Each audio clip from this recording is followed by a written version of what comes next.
नमस्कार, मैं हूं श्रीनारायण तिवारी और आप देख रहे हैं नेशनल न्यूज।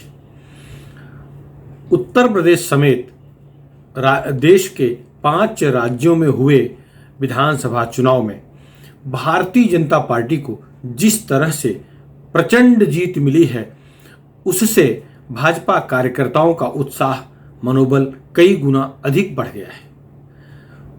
यह चुनाव केवल 5 राज्यों में हुआ था। 5 में 4 राज्यों में बीजेपी की ही सरकारें थी और चारों राज्यों में सरकारें बच गईं, अर्थात बीजेपी एनडीए फिर से सत्ता में आ गई है, अपनी सत्ता को बरकरार रखी है। इससे उत्साह उमंग बहुत जोर शोर में देखा जा रहा है। प्रधानमंत्री से लेकर के सामान्य कार्यकर्ता तक 10 मार्च को ही पूरे देश में होली मनाता दिखा। खासतौर से उन राज्यों में जहां पर चुनाव हुए हैं, वहां तो घर घर होली मनाई गई, ऐसा वातावरण दिखा। भाजपा कार्यकर्ताओं के घरों में उमंग दिखा, घर घर होली मनाई गई, दिवाली मनाई गई, ऐसा माहौल बन गया है। उत्तर प्रदेश सबसे बड़ा राज्य, हिंदुस्तान का सबसे बड़ा राज्य उत्तर प्रदेश है। उत्तर प्रदेश में 37 साल में पहली बार ऐसा हुआ है कि कोई सत्तारूढ़ पार्टी दोबारा सत्ता में आई है, वरना 5 साल का कार्यकाल पूरा करने के बाद दोबारा कोई पार्टी सत्ता में नहीं आई। पहली बार ऐसा हुआ है। योगी आदित्यनाथ की सरकार 5 साल रही और इसके बाद फिर से भारतीय जनता पार्टी योगी आदित्यनाथ के नेतृत्व में लड़े गए चुनाव में विजय हासिल की है। ये पहली बार हो रहा है। इसका श्रेय असल में तो प्रधानमंत्री नरेंद्र मोदी को दिया जाना चाहिए। नरेंद्र मोदी जी का ही प्रयास है कि भाजपा वहां लौटी है। वैसे नरेंद्र मोदी की विनम्रता है कि वो डबल इंजन की सरकार की बात कर रहे हैं। वो ये कह रहे हैं कि उत्तर प्रदेश में जो कुछ परिणाम दिख रहा है, उसका पूरा का पूरा श्रेय भारतीय जनता पार्टी के सामान्य से सामान्य कार्यकर्ताओं का है। रिजल्ट देख करके इतना खुश हुए मोदी जी को दिल्ली में पार्टी कार्यालय में कहते हैं कि मैं तो बनारस का सांसद बनने गया था, सांसद बना, लेकिन उत्तर प्रदेश के लोगों ने इतना आशीर्वाद दिया कि मैं यूपी का बन गया, यूपी वाला होकर रह गया। अर्थात वो उनकी आत्मा अब यूपी में बस गई है। भले हो मूल रूप से गुजराती हूँ, गुजरात के हूँ, लेकिन अब अपने को यूपी वाला ही मानकर यूपी वाले के ही एंगल से सोचते हैं। यूपी के विकास में यह सच है कि जिस तरह की भूमिका प्रधानमंत्री नरेंद्र मोदी निभा रहे हैं, शायद ही कोई प्रधानमंत्री कभी निभाया होगा, वरना आज तक अधिकांश प्रधानमंत्री उत्तर प्रदेश से आए। उत्तर प्रदेश को बीमारू राज्य, गरीब राज्य बनाने का पाप सारे पूर्व प्रधानमंत्रियों ने किया है, जिन्होंने कभी वाकई में ध्यान नहीं दिया, वरना यह स्थिति नहीं होती। इतना समृद्धशाली राज्य बन गया होता कि वहां के लोगों को किसी अन्य राज्य में जाकर के नौकरी ढूंढने, धंधा व्यापार ढूंढने न जाना पड़ता। जो जिस तरह से वहां के लोगों का अपमान अन्य राज्यों में होता है, वह न होता। चर्चा आज 5 राज्यों के चुनाव परिणाम पर है। उत्तर प्रदेश 403 विधानसभा सीटों वाले विधानसभा में भाजपा को स्पष्ट जनादेश मिल गया है, 2/3 बहुमत मिल गया है, 274 सीटों पर विजय हासिल हो गई है। समाजवादी पार्टी जो डंका पीट रही थी, वो सत्ता में आ रही है। 400 सीटों पर जीतने का दावा करने वाली पार्टी सिमट कर 124-25 सीट में सिकुड़ गई है। आधे से भी कम भारतीय जनता पार्टी के जितने विधायक चुने गए हैं, उनके आंकड़ों का आधा भी आंकड़ा समाजवादी पार्टी गांठ नहीं सकी, स्पर्श नहीं कर सकी। और लड़की हूं, लड़ सकती हूं का नारा देने वाली प्रियंका वाड्रा उत्तर प्रदेश में 40% महिलाओं को टिकट दी। वहां पर उन्हें लड़की को लड़ने वाली दिखी। वहां उनका नारा था कि लड़की हूं, लड़ सकती हूं, इसलिए लड़कियों को लड़ाया, अर्थात महिलाओं को मैदान में उतारा, लेकिन कहा खाता नहीं खुला किसी महिला का।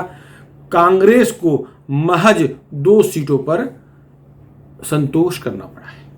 जो 70 साल देश में राज की हुई पार्टी है, जिसके बारे में दावा किया जाता है कि आज़ादी दिलवाने पार्टी है, आज़ादी दिलवाने का काम कांग्रेस ने किया है, ऐसा दावा करती है कांग्रेस। आज उसकी दुर्दशा यह है कि महज 2 विधायक चुन के आए हैं उत्तर प्रदेश में। बहुजन समाज पार्टी अर्थात मायावती की पार्टी सिमट कर 1 सीट पर आ गई है। एन केन प्रकारेण खाता खुल गया है। 2 निर्दलीय भी जीत के आए हैं। वो निर्दलीय कोई और नहीं है, भाजपा समर्थित हैं। राजा भैया जनसत्ता पार्टी के 2 विधायक चुन के आए हैं, अर्थात एक खुद राजा भैया हैं, दूसरे उनके सरोज जी हैं जो उनके ही प्रत्याशी हैं, उनके खास हैं। इस तरह से उत्तर प्रदेश का चुनाव परिणाम अप्रत्याशित है। सबसे पहली बार तो इस सन्यासी मुख्यमंत्री पर तरह तरह के आरोप लगाए गए, लेकिन जनता ने विश्वास नहीं किया। कोरोना से प्रभावित होकर के, कोरोना से पीड़ित होकर के, कोरोना से बीमार होकर के योगी आदित्यनाथ सप्ताह भर भी घर में विश्राम नहीं किए। जैसे ही उन्हें डॉक्टरों ने कहा को कोरोना संक्रमण फैलाने वाली स्थिति से बाहर आ गए हैं, वो सीधा जनता के बीच जाने लगे, लोगों को देखने लगे, लोगों को चिकित्सा प्रबंधन का मुआयना करने लगे। इससे जनता बहुत खुश हुई। डबल इंजन की सरकार ने जो कोरोना पीरियड में राशन पहुंचाया है, गैस पहुंचाया है, खाने का तेल पहुंचाया है, उसका बहुत बड़ा लाभ मिलता दिख रहा है। इस सेवा ने उत्तर प्रदेश के सारे मिथक को तोड़ दिया है। वहां जातिवादी राजनीति होने का आरोप लगता था, लेकिन इस चुनाव में जातीयता नगण्य हो गई है। मुझे लगता है जातीयता नहीं चली है, वरना जिस तरह से अखिलेश यादव एमवाई फैक्टर के सहारे चुनाव जीतना चाहते थे, अगर जातीयता चलती तो वो शायद सत्ता में होते, लेकिन जातीयता नहीं चली। उनका ओबीसी, उनका यादव, उनका मुस्लिम, ये जो वोट बैंक अपना मान रहे थे, वह काम नहीं आया। रिपोर्ट बता रही है कि मुस्लिम महिलाओं ने भी भारतीय जनता पार्टी के उम्मीदवारों को आशीर्वाद दिया है। छुपे तौर पर गुप्त रूप से उनके भी वोट मिले हैं, वरना मुस्लिम बाहुल सीटों पर भी भाजपा का जीतना एक दर्शाता है कि उसमें से अगर सेंध नहीं लगी होती तो भाजपा को उम्मीदवार न जीतता। यह किसी एक इलाके की बात नहीं है। बहुत सारे ऐसे प्रत्याशी भाजपा के जीत के आए हैं जिनको यदि मुस्लिम मतदाताओं का आशीर्वाद न मिला होता तो नहीं जीतते। उत्तर प्रदेश में जहां पर किसान आंदोलन का डंका पीटा जा रहा था, जहां पर कहा जाता था किसान आंदोलन के चलते वहां के जाट नाराज हैं, वहां के जाटलैंड के जाट नाराज हैं, जाटोलैंड के जाटो नाराज हैं, वह यादवलैंड के यादव नाराज हैं, लेकिन वह भ्रम निकला, वह सच्चाई नहीं सिद्ध हुआ। वहां पर भारतीय जनता पार्टी पश्चिम उत्तर प्रदेश में बड़े पैमाने पर विजयश्री हासिल की है। तो मतलब यह हुआ कि जाति नहीं चली, सांप्रदायिक दंगे होते थे उत्तर प्रदेश में। उत्तर प्रदेश में माहौल बनाया जाता था कि अगर भारतीय जनता पार्टी आ जाएगी तो मुसलमानों का जीना हराम हो जाएगा, मुसलमानों को रहने नहीं देगी। इस तरह की बात अखिलेश यादव और उनके लोग करते थे। 5 साल योगी की सरकार रही, पूरे प्रदेश में एक भी जगह सांप्रदायिक दंगा नहीं हुआ। इस बात को मुसलमानों ने स्वीकार किया। पढ़े लिखे मुसलमानों के बारे में कहा जा रहा है वो भारतीय जनता पार्टी को वोट किए हैं। यादवों के बारे में पक्की रिपोर्ट है कि सारे के सारे यादव समाजवादी पार्टी के साथ नहीं हैं, वो बड़े पैमाने पर भाजपा के साथ हैं। ये विजयश्री जो मिली है इसमें उनका भी सहयोग है। वैसे कृष्ण मंदिर के निर्माण के मुद्दे को लेकर जो भारतीय जनता पार्टी आंदोलन की बात कर रही है, उससे यादव वर्ग काफी प्रभावित है। वैसे पिछले 3 चुनावों में 2 लोकसभा, 1 विधानसभा में जातीयता उत्तर प्रदेश में नहीं चली थी। सबके सब भगवान श्री राम के भक्त बन गए थे। इस बार भी वही दिख रहा है। इस बार का चुनाव का केंद्र भारतीय जनता पार्टी ने विकास रखा था। भारतीय जनता पार्टी ने चुनाव का मुद्दा विकास के साथ साथ लॉ एंड ऑर्डर रखा था।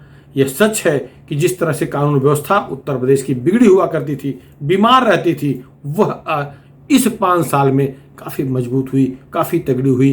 किसी भी दुराचारी, अत्याचारी, व्यभिचारी की हिम्मत नहीं पड़ती थी कि वह किसी लड़की से, किसी महिला से, किसी नारी से, किसी अबला से छेड़खानी कर सके। अगर कोई करता था तो लॉकअप में डाल करके पुलिस जमकर पीटती थी। इसी का परिणाम है उत्तर प्रदेश में कानून व्यवस्था बहुत सुदृढ़ हुई। महिलाओं ने जो भारतीय जनता पार्टी को आशीर्वाद दिया है, वह बहुत बड़ा कारण उसका कानून व्यवस्था थी, क्योंकि सुरक्षा की सबसे ज्यादा आवश्यकता महिलाओं को वहां पड़ती थी और महिलाएं अपने को सुरक्षित महसूस कर रही थी, जिसका फल भाजपा को इस प्रचंड बहुमत के रूप में मिला है। उत्तराखंड में भले ही धामी हार गए हैं, मुख्यमंत्री चुनाव हार गए हैं, लेकिन वहां भी सरकार लौट आई है और भारतीय जनता पार्टी को 48 सीटों पर विजय मिली है। विधानसभा 70 सीटों वाली विधानसभा है, जिसमें 48 सीटों पर भाजपा जीत गई है, कांग्रेस 18 पर, और 4 अन्य आए हैं जो वहाँ किसी से अन्य से मदद लेने की भाजपा की आवश्यकता नहीं है। भाजपा अपने बल पर वहाँ सत्ता बना रही है। उत्तर प्रदेश में भाजपा की जय जयकार हो गई, उत्तराखंड में जय जयकार हो गई। गोवा छोटा सा राज्य है जहाँ के बारे में एग्जिट पोल बताते थे कि वहाँ कांग्रेस जीत रही है, लेकिन वहाँ कांग्रेस साफ हो गई है। भाजपा केवल 1 सीट स्पष्ट बहुमत से कम पाई है, वरना 1 सीट और मिल गई होती तो भाजपा अपने बल पर सत्ता हासिल कर ली थी। 1 सीट कमी के चलते उसे किसी से हाथ मिलाना पड़ा है। वैसे महाराष्ट्रवादी गोमांतक पार्टी के 2 विधायकों ने अपना समर्थन पत्र भाजपा को दे दिया है। 40 सीटों वाले गोवा विधानसभा में सरकार स्थापित करने के लिए 21 विधायकों की आवश्यकता थी। 20 विधायक भाजपा के जीते हैं, 2 विधायक महाराष्ट्रवादी गोमांतक पार्टी के साथ खड़े हो गए हैं, 3 निर्दलीय भी साथ आ गए हैं। इस तरह से 25 विधायकों का समर्थन भाजपा को मिल गया है, तो वहां भी सत्ता स्पष्ट रूप से भाजपा की बन रही है, अर्थात भाजपा वहां सत्ता बचाने में कामयाब रही है। मणिपुर में भाजपा को स्पष्ट बहुमत मिला है। 60 सीटों वाली मणिपुर विधानसभा में भाजपा को 32 सीटों पर विजय मिली है। उन्हें किसी से समर्थन की आवश्यकता नहीं है। मणिपुर भाजपा के का ही एनडीए की सरकार थी, भाजपा ने अपने बल पर अब वहां सत्ता स्थापित करने की स्थिति बना ली है। मणिपुर हो गया, गोवा हो गया, उत्तराखंड हो गया और उत्तर प्रदेश हो गया, इन 4 राज्यों में भाजपा का परचम लहरा रहा है। पंजाब में भी चुनाव हुआ। पंजाब में आम आदमी पार्टी को विजय मिली है, विजय नहीं प्रचंड विजय मिली है। पंजाब में तो एक तरह से कहा जाए तो आम आदमी पार्टी की सुनामी चल गई है। 117 सीटों वाले पंजाब विधानसभा में आम आदमी पार्टी को 92 सीटों पर विजय मिली है। इसे सुनामी ही कहा जाना चाहिए, सुनामी से कम कहा जाएगा तो अन्याय होगा। आम आदमी पार्टी की झाड़ू खूब चली। आम आदमी पार्टी ने नशा मुक्ति को लेकर के जिस तरह से बड़े बड़े वायदे किए हैं, मुफ्त बिजली और खाद, पराली की समस्या आदि पर जिस तरह से उन्होंने आश्वासन दिया है, वहाँ की जनता उन्हें आशीर्वाद दी है। वैसे किसान आंदोलन में सर्वाधिक आंदोलन करने वाले लोग पंजाब के थे, सरदार थे, सिख थे। उनकी सेवा दिल्ली बॉर्डर पर केजरीवाल सरकार ने खूब किया। मुफ्त में बिजली दिया, पानी दिया, भोजन प्रबंध कराया। आरोप है कि चीन से जो पैसा आता था किसानों के नाम पर आंदोलन को बढ़ावा देने के लिए, वो आम आदमी पार्टी के थ्रू वहां पहुंचता था। वैसे कांग्रेस ने भी आम आदमी पार्टी से अधिक किसान आंदोलन को उकसाने का, बढ़ावा देने का प्रयास किया, लेकिन कांग्रेस साफ हो गई। कांग्रेस अपने ही कलह में, अंतर कलह में साफ हो गई। एक तरफ उनके प्रदेश अध्यक्ष और दूसरी तरफ मुख्यमंत्री दोनों आपस में लड़ते रहे। उसका फायदा सीधे सीधे आम आदमी पार्टी ले गई। अकाली दल भी सिमट गई है, सिकुड़ गई है। भाजपा 2 सीटों पर विजय पाई है, कांग्रेस 18 सीटों पर विजय पाई है और अकाली दल को 4 सीटें मिली हैं, एक अन्य के खाते में गई हैं। इस तरह से पंजाब में आम आदमी पार्टी की सुनामी स्पष्ट दिख रही है, उसमें कोई दो राय नहीं है। दिल्ली के बाद किसी अन्य राज्य में सत्ता स्थापित करने का सौभाग्य अरविंद केजरीवाल की पार्टी आम आदमी पार्टी को मिल गई। दिल्ली अर्ध राज्य है, दिल्ली पूर्ण राज्य नहीं है, उनके पास गृह विभाग नहीं होता। बहुत सारे काम उनको राज्यपाल, उपराज्यपाल के माध्यम से कराने पड़ते हैं। लेकिन पंजाब राज्य परिपूर्ण राज्य है, संपूर्ण राज्य है। तो पहली बार आम आदमी पार्टी को किसी संपूर्ण राज्य में सत्ता स्थापित करने का मौका मिला है। अपने स्तर पर, अपने मन के मुताबिक जनता की सेवा करने का मौका मिला है। देखना यह होगा कि पंजाब की जनता को किस तरह से खुश करते हैं अरविंद केजरीवाल, वहां के भगवंत सिंह मान, उनके जो मुख्यमंत्री पद के उम्मीदवार हैं या मुख्यमंत्री बने जा रहे हैं। अब तो बहुमत मिल गया है, मुख्यमंत्री मान ही बनेंगे, इसमें कोई दो राय नहीं। यह अलग बात है उनके ऊपर आरोप लगते हैं गजेड़ी, भंगड़ी, शराबी काबी का। खैर वो एक तरह से विदूषक हैं, सबको हंसाने वाले व्यक्ति हैं, हंसने हंसाने वाले व्यक्ति हैं। अनुमान लगाया जा रहा है वह सत्ता में भी रहते हुए, सरकार में रहते हुए, मुख्यमंत्री के ऊपर रहते हुए भी काम को वैसे ही तन मन धन से करेंगे जिस तरह से वो अपने स्टेज पर अभिनय के दौरान काम करते थे, वैसे ही लोगों को खुश करने का काम करेंगे, ऐसा अनुमान लगाया जा रहा है। खैर अभी तक स्थिति यही बनी है कि मान ही मुख्यमंत्री बनेंगे। कल ऐसा भी हो सकता है मान सफल न हो मान के कुछ काम अरविंद केजरीवाल को पसंद न आए तो उनको बदली किया जा सकता है, क्योंकि इस तरह की आशंका ज़्यादा है। आज उस पर कुछ चर्चा करना उचित नहीं है। चर्चा तो सर्वाधिक करने की आवश्यकता उत्तर प्रदेश पर है। उत्तर प्रदेश की जनता के सामने भारतीय जनता पार्टी का आलाकमान नतमस्तक हो गया है। जेपी नड्डा हो, केंद्रीय गृह मंत्री अमित शाह हो, प्रधानमंत्री नरेंद्र मोदी हो, सब ने उत्तर प्रदेश की जनता को साष्टांग दंडवत किया है, प्रणाम किया है। और यह सच है कि यह 2022 का जो उत्तर प्रदेश विधानसभा का चुनाव है, चुनाव परिणाम है, यह 2024 के लोकसभा चुनाव परिणाम की तरफ इशारा कर रहा है। यह उसका आधार बना दिया है। इस परिणाम से 2024 का परिणाम काफ़ी कुछ लिंक है। मोदी जी ने अपने शब्दों में कह ही दिया कि इस चुनाव परिणाम ने 2024 के चुनाव परिणाम को दिखा दिया है, दर्शा दिया है। अर्थात उत्तर प्रदेश, बिहार जैसे बड़े राज्यों पर जिसकी सत्ता होती है, जिसकी सर्वाधिक सीटें होती हैं, वह 2024 के चुनाव के बारे में सोच सकता है। अगर यहाँ सत्ता हाथ से चली गई होती तो भाजपा की कमर टूट जाती, ऐसा राजनीतिक विश्लेषकों का मानना है। वैसे राज्यसभा के लिए भी उत्तर प्रदेश में सत्ता स्थापित करना बहुत आवश्यक था।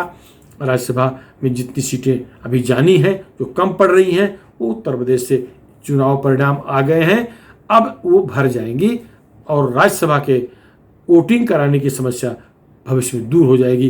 कानून पास कराने के लिए संयुक्त सदन अर्थात लोकसभा राज्यसभा के संयुक्त बैठक बुलाने की आवश्यकता नहीं रहेगी। लोकसभा में कानून अपने हिसाब से बनेगा, राज्यसभा में अपने हिसाब से पारित होगा। मतलब भाजपा को और मजबूती देने का काम उत्तर प्रदेश ने किया है। फिलहाल इस मुद्दे पर इतना ही। आपको हमारा वीडियो पसंद आया हो तो आप इसे अपने मित्रों में जरूर शेयर करें। और हाँ, यदि अभी तक आप हमारे चैनल नेशनल न्यूज़ चैनल को सब्सक्राइब न किए हों, सब्सक्राइब जरूर कर लें, जिससे कि जो भी वीडियो हम पोस्ट करें वो आपको तत्काल मिल जाए। धन्यवाद।